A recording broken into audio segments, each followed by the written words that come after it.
Michelle English, and today for my process speech we will be making a cheesy chicken and rice casserole. The prep time for the cheesy chicken and rice casserole is about 15 minutes, but I have already measured out everything so that way we can cut it down a little bit for the speech. I preheated the oven to 375 already, and I just want to tell you a little bit about this recipe. The cost per recipe is about $9. One recipe is 4 servings. I did modify this recipe because we have a larger family, so we're going to make 12 servings today, which is 3 recipes. Now, first off, you're going to add 3 cans of chicken or cream of chicken soup. So we're going to pour that in there. Now, my sister is actually the one who found this recipe on the Campbell's website, and now my mom uses it, I use it. It's one of the few things I can cook.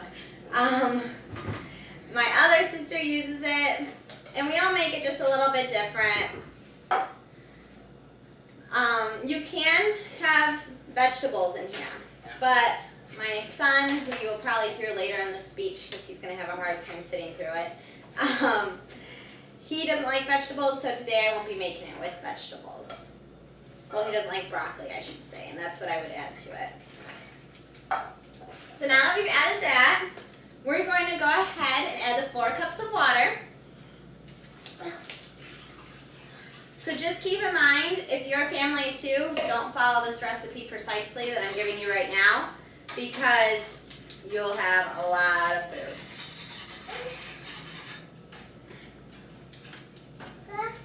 Now we're going to add the 1½ teaspoons onion powder.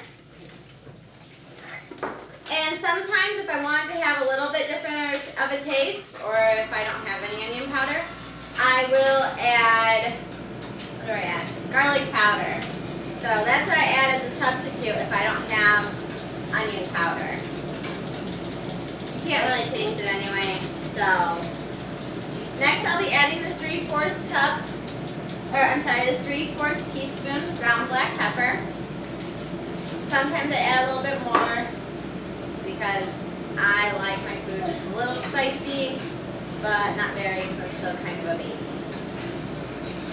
Like I said, we cut out the veggies in this one because it doesn't always need veggies. You can also often make green beans on the side with it, and a lot of times I'll make a salad to go with it as an appetizer of the meal if I feel like being healthy.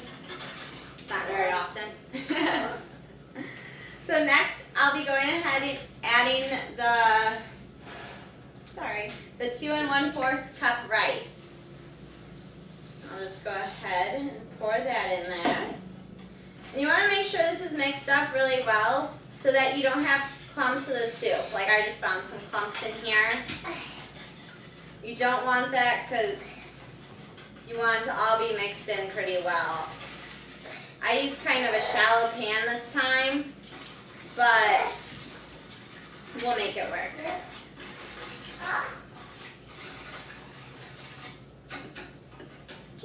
Next, I'm going to go ahead and add the chicken. It tells you about 4 boneless chicken breasts.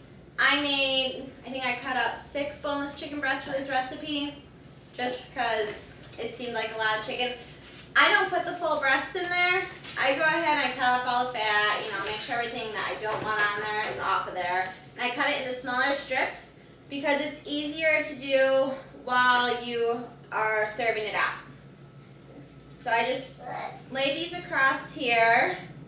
I try not to overlap because I don't know if it's true or not, but I think it would make it cook better or faster cooking time or something if it's not overlapping, just because it's smaller pieces then. I really enjoy this meal. Like I said, it's one of the few things I can cook. That, spaghetti, anything breakfasty I can cook. But baking's my real thing. Like cakes and desserts.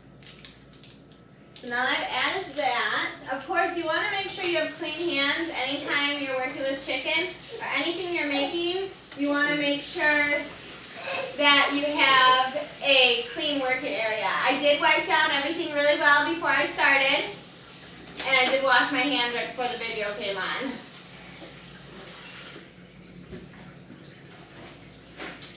So now that I have that, the next step is to cover it with tin foil.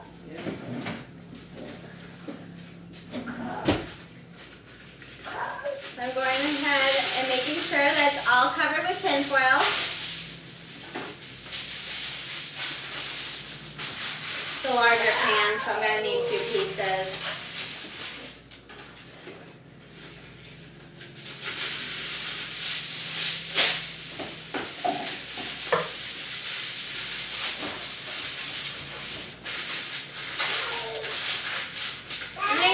The prep time for this meal is all done. Now, what we're going to do after this, we're going to go ahead and put it in the oven. The single recipe says it cooks about 50 minutes. I just kind of watch it. I set it for 50 minutes, leave it alone until then because it's definitely not going to be ready at 50 minutes. I've never actually timed it, which is a bad thing with 3 recipes, but I just go and, continuously check back. When the rice is tender and the chicken is thoroughly cooked, you don't want any pink in your chicken. Beef, you can have pink in. Chicken, definitely not. And once that's cooked and you see that it's not really watery anymore, because of the water, you want the rice to be absorb all the water. You want to go ahead and spread the cheese over. It is, how much cheese do I have in this cup? I have 1.5 cups cheese in here. I did add just a little more because I like my cheesy chicken rice casserole really cheesy. So, guess it's up to your taste. And after that, you're gonna, after the chicken's cooked, the rice is tender, the water's absorbed, the cheese is on top and melted, then you can go ahead, take it out, let it stand for about 10 minutes, and you're done.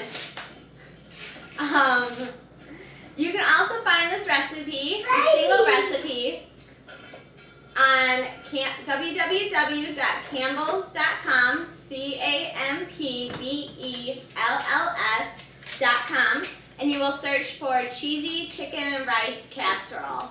It's very easy, inexpensive, and sort of fun to make. So, I wish you luck on making this for your family, and I hope you do try it out. And I will see